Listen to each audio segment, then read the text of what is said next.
Good morning, it's Dr. Gare, and today let's talk a little bit about fibromyalgia.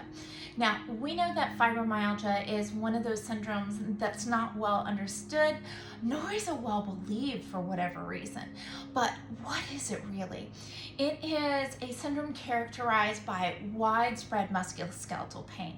You will notice that your muscles hurt, your joints hurt. Sometimes it's the same spot, sometimes it's different spots. So we have these transient coming and going of pain that moves from different places. Now, with this, you're going to also have fatigue and sleep disturbances. You may have issues with things like depression, IBS. Sometimes you get non-cardiac chest pain, shortness of breath. You're going to have irregular, painful periods as well. And these are just some of the things. Difficulty concentrating, headaches, it all comes along with it. Now, it's being studied, and in functional medicine, we believe that there is a root cause to everything. And once we acknowledge and identify that root cause, then we can move forward to try to improve, remove, and help to heal or adapt to that. So a couple things that I want you to keep in mind. What is currently being studied in regards to fibromyalgia currently is things like food allergies, celiac disease. We're also looking to see if diet plays a part. They did a study on women. They looked at like 650 different women who had fibromyalgia, and they put them on a raw vegan diet. So essentially you are eating fruits and berries, you are doing vegetables, and they don't go up above a certain cooking temperature. So you could still make soups and like a Vitamix, because it doesn't hit a certain temperature that are warm soups, but it's all just raw vegan foods, seeds, nuts, these sorts of things. And they found that they decreased their pain substantially, that they started having days where they were completely pain-free, which if you have fibromyalgia, you know that days that are completely pain-free are non-existent. And so now they're looking, okay, is this food allergy?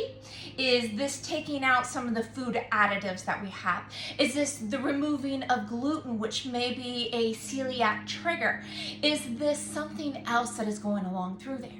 So, if you're suffering from fibromyalgia, it might not be a bad idea just to remove all of the gluten, the dairy, try a raw vegan diet just for 3 months and see how your pain is. You have nothing to lose with it and everything to gain. Imagine having back your mobility. Imagine waking up feeling good, feeling strong, not feeling like the victim, but feeling like the conqueror. And so maybe give that a go. Now, a couple things you may also want to think about is avoiding certain food additives like MSG or aspartame. Now, these are what we consider excitotoxins. So when you are ingesting MSG or aspartame, what's happening is it's causing this neurological response within your nerves to become overexcited, overstimulated, and that can flare pain as well. Now, what supplements, nutrients, things like that can you take that will help with this? Magnesium is one. I love magnesium for a lot of reasons, but it can really help relax the body, decrease that sensitivity to pain, as well as lower blood pressure, help you sleep, help with bowels. It is important to have plenty of magnesium on board. So maybe try adding in a little bit of magnesium, see if that helps. Vitamin D. If you are low on vitamin D, it wreaks havoc in your body. So making sure your vitamin D is on point is super important. Low vitamin D can cause issues with neurologic pain. It can cause paresthesias or weird sensations within the skin as well. So making sure that you got good vitamin D. Making sure there's plenty of vitamin E on board as well. Vitamin E is really important for allowing cells to communicate well with each other, protecting the cells. It is known as an antioxidant, so it helps to heal cells as well. The other thing you might want to think about is iron. If you're low in iron, you're going to have a lot of problems as well. That shortness of breath, that chest pain, the nerve pain, all of that. So it may not be fibromyalgia, it might be an anemia as well. Now, things like CoQ10, you know that I love CoQ10 as well. CoQ10 should be made in the body, but if you're taking a statin drug and certain other medications, it stops the translation or that conversion of CoQ10 in the body. So just adding in some CoQ10 supplements would be great. That can also help with cognition, memory improvement, helps decrease headaches, all of that. And something else to think about is something like 5-HTP.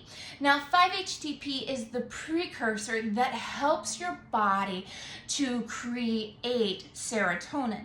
And we know that serotonin is that neurotransmitter that is responsible for peace, rest, and all of that. It makes you feel calm. And so maybe we need to add in some 5-HTP. Now, while we're talking about neurotransmitters, another thing that we have found is that it is beneficial to do some DHEA in the body as well.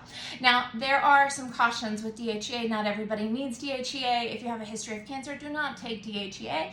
If you have tumors, do not take DHEA. If you have a history of some kind of estrogen-fed cancer, do not take DHEA. DHEA is the precursor to hormones, and it's made in the adrenal glands, those little glands that sit on top of your kidneys. Those adrenal glands are responsible for producing dopamine, testosterone, cortisol, all of those good things. And so sometimes DHEA can also help with this, as it helps to put the right path in order. So these are just a couple things that you can think about that may help a little bit with your fibromyalgia. But the biggest thing, remember food first. So maybe try that raw vegan diet and just try it for 3 months. Again, what do you have to lose? Nothing. What do you have to gain? Everything, your life. And you only get one life, so you might as well make it a great life.